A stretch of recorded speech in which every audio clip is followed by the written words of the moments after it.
All right, there. So, hello everyone. My name is Erasmus, and welcome to the Shaft Sports. Today, I want to be doing a quick episode to cover the sacking of Enzo Maresca and what Chelsea really wants. And I've titled it as simply as that. There's the sacking of Enzo Maresca and what Chelsea really wants. So, as you may know, I usually do this episode with my brother Andy, but I wanted to give a deep dive into this, given that I'm a Chelsea fan myself. I think that there is some perspective that I have by being very close to the situation rhetorically, not that I'm close to the club, and share my perspective and thoughts on the sacking and what this means for Chelsea's future. Now, I think that Chelsea didn't just sack a manager on New Year's Day. I think they revealed exactly the kind of club that they want to be. So what this episode will most likely be covering is to talk about power control and the long-term ideology which Chelsea have and whether Chelsea's project is actually coherent. I also go into the details of the issues with Enzo Maresca, whether Enzo Maresca was really the problem or it was that he had become no longer compatible with the system that Chelsea was building. And by the end of the episode, I think I would want to show why the exit in itself was inevitable, why this model, I believe, makes this kind of fallout likely, and foreshadow into the long term or the new replacements coming in, and whether the next appointment actually solves anything. So I want you to stick with me. I think this is an episode which I'm very much excited about, and stick with me to the very end. Cool. So I want to start with the facts. I want to be very brief over here. Enzo Maresca left Chelsea on January the 1st, 2026. So Chelsea fans woke up to New Year's Day with this news delivered to us. And I want to call your attention to the way in which this announcement in itself was framed. It was described as parting ways. And the decision came mid-season, and it had come after a run of poor form where Chelsea recorded just one win in 7. And this is also around the period where the transfer window is likely to open. And I want you to take a good note of that because it becomes impactful in the way in which we talk about other things. It is quite crucial to also note that Enzo Maresca had already delivered Champions League qualification, which was not a requirement for him last season. Any achievement of Champions League qualification was seen as an overachievement, and I think it provides useful context as to the reasons why he's no longer with the club. And he's won other trophies like the Conference League and also the Club World Cup, of which we were not expected to even win in the first place. So I think for me, when you talk about this Enzo Maresca sacking in comparison to the way in which Chelsea does sack managers, I don't think it was about the results. And this is what makes it a very difficult thing to talk about. Because Chelsea, as we all know, is quite used to sacking managers and using that to get results. So it's quite of an enigma because Chelsea fans speak, and I'll talk about the ownership really soon, but Chelsea fans speak a lot about the love for the old ownership who used to also love to sack players. So you would think it's something that we're quite used to. But I think the rancor among Chelsea fans is the difference between the reasons why Roman Abramovich did it and why this new entity Clearlake is doing. And I would want to explain that to you properly. But in order to do that, you need to understand Chelsea's sporting model. What kind of club is Chelsea now? We all know what previously Chelsea was, but we know that this disruption was brought about by the war in Ukraine, where a new set of owners took charge. Now, Chelsea is now owned by Blueco, which is a private equity-led consortium. And underline that word also, private equity-led. Now, we all heard about the name Toddboehly, who was the public face, but it is quite crucial to note that he doesn't have the sole power. But the kind of football decisions which are then made over there now are highly structured, they're highly distributed, and it is heavily influenced by sporting directors. Now, there are 5 of these sporting directors, and this is quite unusual for a lot of clubs who usually have 1. And these sporting directors are equal in power and are in charge of different functions within the Chelsea project or within the Chelsea organization. And I think what this means is that there is no single football authority. the head coach is just one component and it's not the centerpiece. I think previously you could argue that the head coaches gain a lot of power, and I think it has worked like that for a while now. If you look at clubs like Man City, where Guardiola has most of the power over the club, like Arsenal, where Arteta calls most of the shots. And in fact, he makes his desires known, and the sporting director is supposed to go out there and make it happen. And I think it is quite clear that in a lot of other clubs, the managers have a big responsibility. But Chelsea is not a manager-led club. Not only so, the keys are not just given to one person, and it is a system-led club. I think there is an argument to be made about the owners and their specific desire, and I'm going to talk a bit more about that. But I think they want that desire expressed in the structure in which they have put out, and therefore it is not a manager-led club. Now, what does the Chelsea model actually prioritize? And these things are not ones which they've come out to let us know quite clearly. So we're making a lot of estimations based on the various statements which they've released and based on the actions which the club has taken in the last couple of years. I think for me, the priorities are the asset value of these players, and you can't contest with that. I don't think it is instantly to win. Even though I do think it's important to them. The asset value of players, the age profile of these players, where they've continued to buy very young players who are likely to increase in value rather than decrease in value. They also want the long-term resale value of these players. So it means that they take these players, they want to develop them and make sure that in the long term, they are more valuable and they can sell them for profits.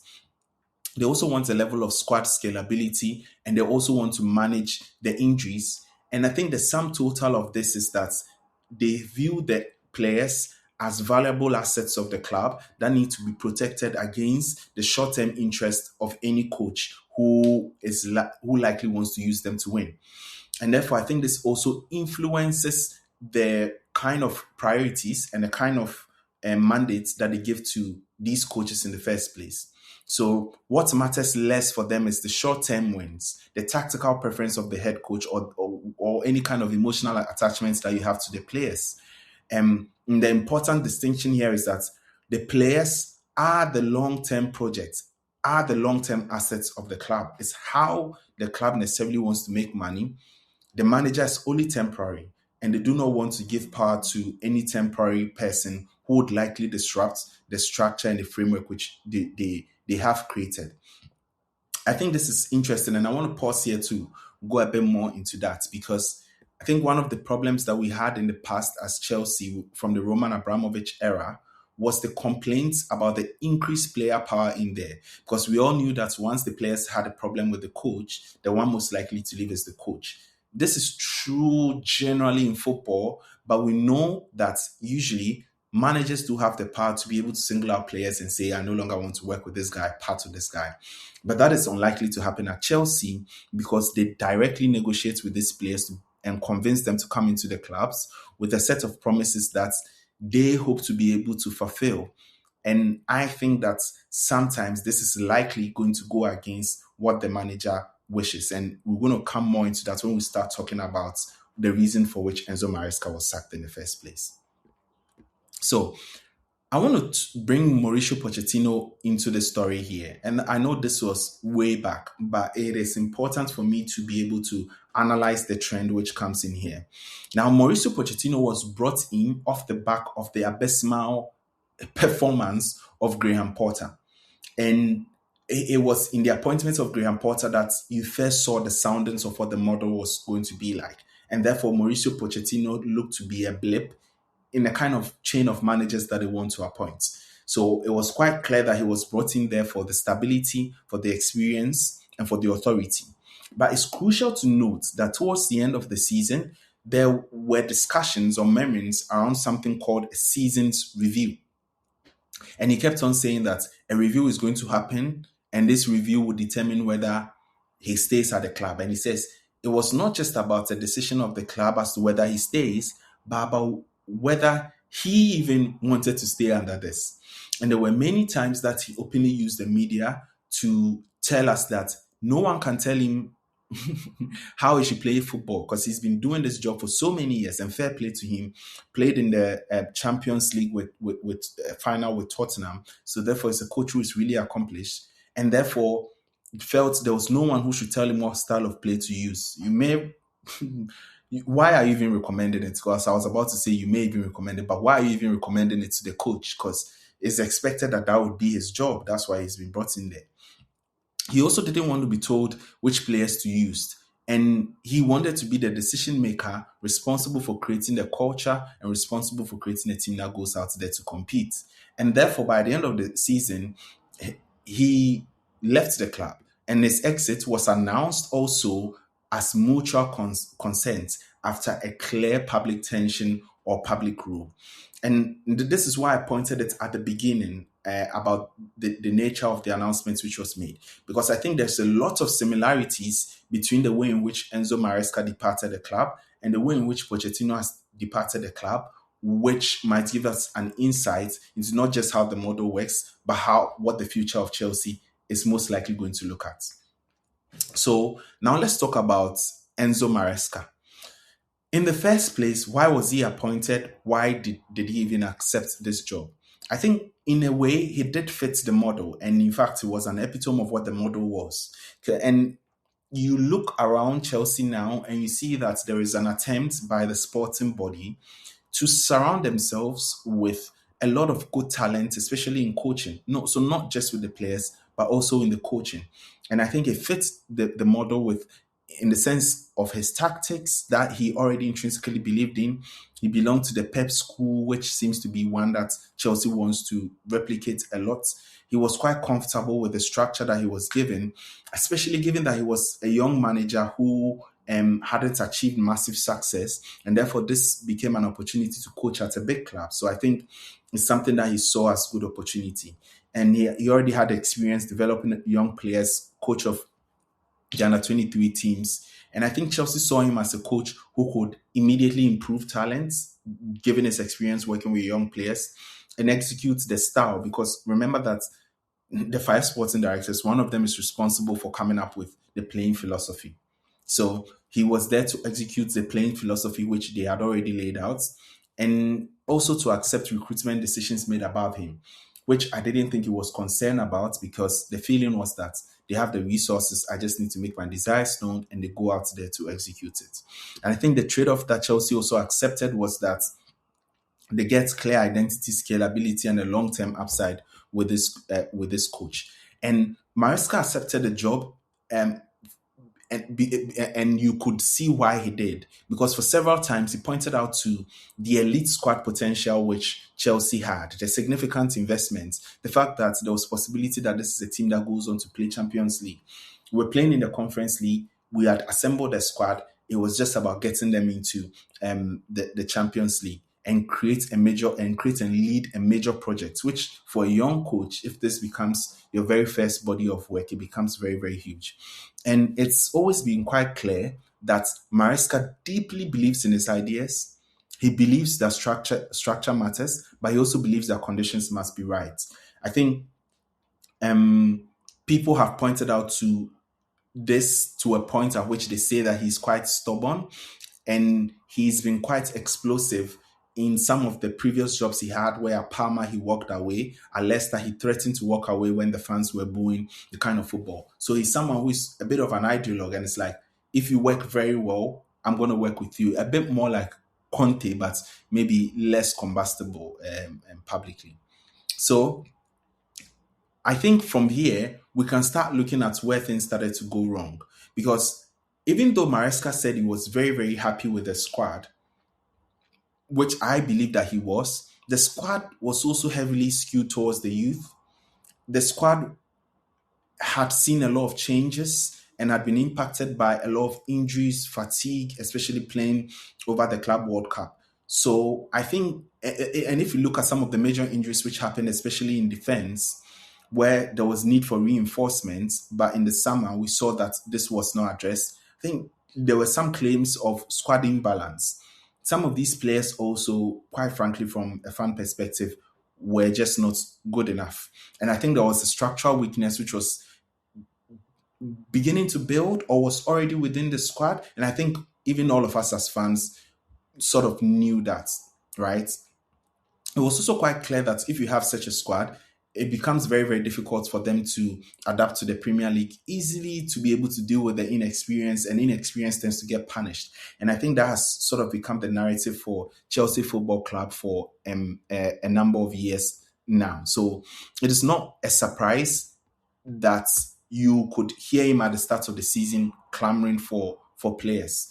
And I think it's very hard to hold a contradiction between him saying he's very, very happy with the squad and him requesting for things within the squad. Like, if you get what I mean, I think it becomes quite clear with this understanding over here, seeing the various changes which the squad has gone through. But I want to talk about recruitment because this is where I think the straw begins to form. Because Maresca publicly expressed concerns about the squad balance, particularly in defense, right? Where after the injury of Levi Cole, he said he needs an experienced CCB or central centre back. He was pushed even to the point where he explained why this is key in the build-up. And he asked for specific reinforcements in that way. And he was told that he needed to use the internal options, which he did for half a season. And you could see that he begrudgingly accepted this. I think the reason why this matters is because the Chelsea hierarchy did not understand this begrudgingness, because the clear mandate from them was that you are given a squad and you need to make do with the squad and achieve the objectives. And we, of our opinion, think that the squad is good enough to be able to achieve these objectives. And therefore, you do not tell us what to buy, when to buy. You can make a case for a player that you need, for a squad player that you need. But in the event where we've told you that one is available, you just use it. And I think this was an important red line moment because it went against everything that the sporting project was meant to do. But I think that Maresca was beginning to understand that the expectations which were on him to produce would only materialize if he had a say in the way in which the squad was built. Now, let's talk more about player exits and the development paradox, because Maresca is given a mandate to also develop these players by giving them a lot of playing time and by developing them also on the training field, which fits into the model which Chelsea had put out, which allowed them to sell those players for good profits. Now, these players, after working a while with Maresca, were sold. Key examples is Nicholas Jackson and Noni Madueke. And we do not know the circumstances under which they were sold, whether it was one that Maresca was happy with or not. But what we do know was that these were players who had played 1 year under Maresca's system, which, take note, he had already said that the system takes time to adapt and for players to mature in. So it was quite clear that there is a tactical revolution which was being held back as a result of this lack of continuity which existed within the club. And therefore, if a coach invests a lot within a player, hoping to use these resources to achieve his objectives, and he has no say in whether they stay or go, it becomes very, very difficult to achieve those objectives. So at the end of the day, these players who were quite experienced in the style were sold and new players were brought in, and he had to go back to do the groundwork of development all over again and making them understand and adapt to the system. Now, if you're a coach who have huge objectives, who thinks you want to get to the pinnacle of your coaching career and success, you want to build a project that is quite continuous. And Chelsea points a lot to the Arsenal project, but the Arsenal project has been built by getting mainstays, by getting key players who get to continue within the squad. Arsenal has hardly sold any player who is important to the squad. And I don't think specifically the sale of the players which we had was one which was bad, but I think the way in which they were replaced sort of sent the signal, and this is where the tension came in with regards to the strategy. And this is where I personally think there is a weakness in the strategy. By bringing in new players who need a lot of time to adapt, who need a lot of time to adapt to the Premier League, to their players and the coaching philosophy. So without this level of stability, control, or continuity, there was no way he was able to achieve his objectives. Now, I'm going to talk about the media control and player protection as an element, but I want to give the caveat that this is quite speculative, right? But I can see how it plays out, especially in the way in which the strategy has been outlined by the sporting directors. Because there were reports of increasing medical team influence and load management decisions, which was overriding the coaching needs. And Chelsea's logic was this: we need to protect the long term asset value of these players and avoid long term injury depreciation, because these are players that we're paying a lot of money to. If they are, we have to sort of terminate their contracts, or if they are sitting on the bench for a very long time because the injury has been recurring, then we lose a lot of money. So our priority is to get them fit, get them playing. And Maresca's logic was that, but well, you've asked me to win games now. Not only so, the alternatives which you've given me within the squad are just not good enough and are not able to step up. And not only so, you have a seasonal review, which is asking me to reach the Champions League, which is asking me to compete within the Premier League and do all of these things. It is structurally impossible to do so without actually using the players who are available. And even if they have some kind of injuries, it is still quite possible to stretch it a bit. Coaches like to stretch it a bit and overplay them a bit while still trying to balance the squad. And I think Maresca, per his experience, would think he would know how to protect the players and rather not the medical team, who are biased towards the strategy and biased towards the directive from the club. So I think this was a war that he was losing. And if he's come to the midpoint of the season, because I think this is where we begin to talk about the final straws, the midpoint of the season where you start to talk about transfer targets and you are still not talking about defensive targets when Fofana has not fully recovered. You're still not talking about midfield reinforcements when Darius Hugo's been out. It's not quite clear when he'll come in. And you've sold his key striker for a striker who can barely stay on the pitch, either due to injury or due to yellow cards. I think it was beginning to become very frustrating for him. And I think this is where we begin to see some of the frustration come out through some of the press conferences. Case in point, the worst 48 hours narrative after the Everton game. Because right after the Everton game, he was asked an innocuous question about Malo Gusto, and he said, well, this has been the worst 48 hours in the club. And when pushed to clarify, he was quick to point out that it has nothing to do with the fans, he's in love with the fans, which meant it was clearly something to do internally. And I think this came with the increasing sense that he felt being blamed, whilst the club avoided accountability completely. And he felt he had become a muppet where the club just wants to put their hands in there and just control and tell him what to say.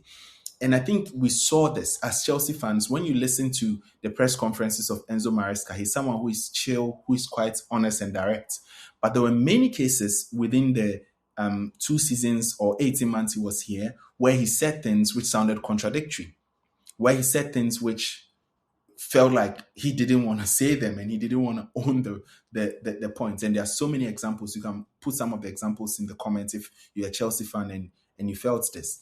So once the coach becomes the public shield for a system's failures, I think the relationship is finished, because he was looked at as the one who has systematically failed, whilst there was no accountability at the top for all that was happening. You were resting the players, which means they were not on the pitch available to play.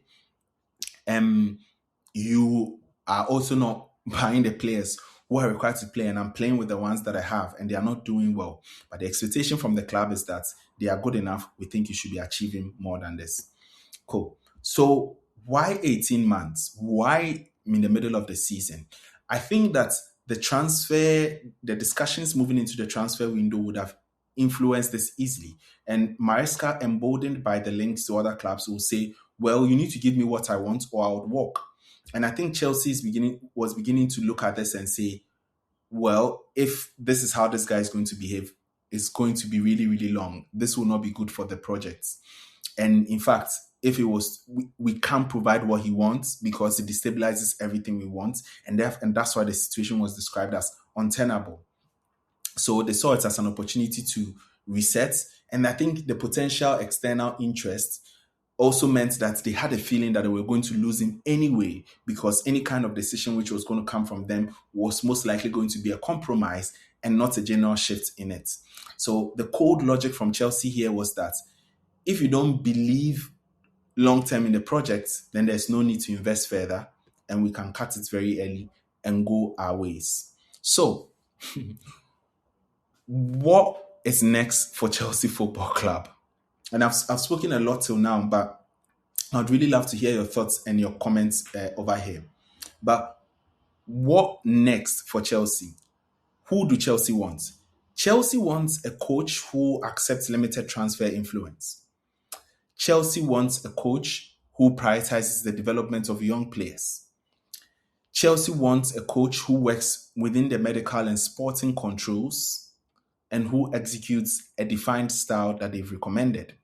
And this is much closer to a head coach or trainer than a manager. You are just a set of staff who enable the players to train, who give them the routines, takes them through the routines, motivates them, does all of that stuff.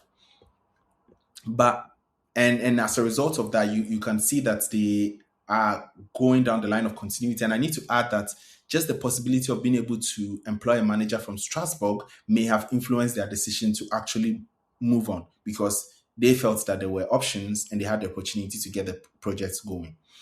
But the question is, can this work? I think there is a clear long-term vision, at least from the club. I don't, even as a fan, I hate to be very reactive, and I like to look at both sides of the situation. I think the positives you can take from this is that at least there is a clear long-term vision being demonstrated by the club. There is also, which you don't get from most clubs anyway. I think there's also a strong recruitment pipeline which gets us a lot of talent and a lot of good talents. And I think it also has something to do around the financial sustainability issues, which is beginning to come into the Premier League, because player value will be crucial in the near future. And a club that lets players just retire, go on loan, or sell for cheap will tend to leave a lot of money on the table. But here is the problem. If you are not leaving any money on the table, most likely you are leaving trophies on the table. And this can lead to repeated managerial churn, because we saw it with Pochettino, with Enzo Maresca. And these kind of coaches that they are going for are clearly ambitious people. If you just want a trainer, he is not going to have the quality which you have to execute the kind of football that you want and give you the results. I think it's as simple as that. If you want someone who is clinical, is quality, is very good, they are going to be very demanding, they are going to be ambitious. And if they feel within the Chelsea project that even when they achieve success, it is not attributed to them, but to the workings and the strategy and whatnot, it is not likely going to count for their CV anyway, and therefore are likely to leave after some time. So I think there'll be difficulty in attracting elite coaches, and there's a risk that we get stuck in this cycle of permanent transition, which can lead to frustration, not only with the fans, but with the players who, although they have long contracts, also have sporting ambitions. And I think that the way in which the sporting structure is created is one where ambition is kept at the lower end of the deck. So I think for me, the real question isn't whether Chelsea were right to sack Enzo Maresca. I think my argument has gone to show why it was an untenable situation. But the real question is, are Chelsea trying to build the future of modern football? And would it succeed? Because when you strip away everything, this project really isn't about tactics or formations or managers, but it's about tradability. Chelsea don't see primarily these players as finished products, but as appreciating assets. Assets whose values rise with minutes, exposure, development, and protection. And once you see it that way, everything else makes sense. And that's why managers have less power. That's why sporting directors matter more. That's why injuries are treated as a financial risk. And that's why patience is preached, but accountability is sitting almost entirely with the coach. And this is a club that is betting that football is moving away from manager-led dynasties towards more of a portfolio management. And I think the biggest advantage in modern football, and they think that the biggest advantage in modern football won't be the best tactician, but the best allocator of talent, time, and risk. And I think here's the dangerous part. they might not be wrong, because we've seen versions of this logic work in other sports, in the NBA and Major League Baseball, where toddboehly is from, and in multi-club ownership models across Europe. Systems where the coaches are interchangeable, the talent is liquid, and value creation matters more as much as trophies. But football has one problem that those sports don't. Football is emotional, it's cultural, it's impatient. You can't spreadsheet belief, you can't amortize leadership, you can't indefinitely defer winning without having consequences, especially at a massive club like Chelsea. And this ownership are betting that success would eventually follow structure, that once enough talent matures at the same time, trophies would come. But histories tell us something uncomfortable. Systems don't win titles. People do. We saw the Napolis of past who were playing excellent football. Even with Pep Guardiola playing excellent football, we realized I had to take key personalities coming there in order to help them win. If this works, Chelsea becomes the smartest club in Europe, and it becomes a talent factory that competes sustainably at the top whilst everyone burns cash. But if it fails, it becomes a permanent experiment, because it becomes a club that is always developing and never arriving. So it's not a case that Enzo Maresca failed this project. I don't think the project in itself has failed. I think this is a move to keep the project going. And Enzo Maresca asked a simple question: when do we stop building and when do we start winning? And I think this is a question that Chelsea fans have also been asking for a very long time. And until Chelsea can answer that convincingly, I don't think this will be the last manager to walk away. Thank you all so much for staying with me. Once again, my name is Erasmus, and thank you for listening to the Shafts podcast. Please subscribe. Please leave your comments in the chat. Let me know what you think. Do you agree with the decision by Chelsea Football Club? Do you also believe that the club is on its way to achieving the great success that it says it would? Would it achieve the objectives of its model? Please leave your comments, leave your likes, and I'll speak to you next week. Goodbye.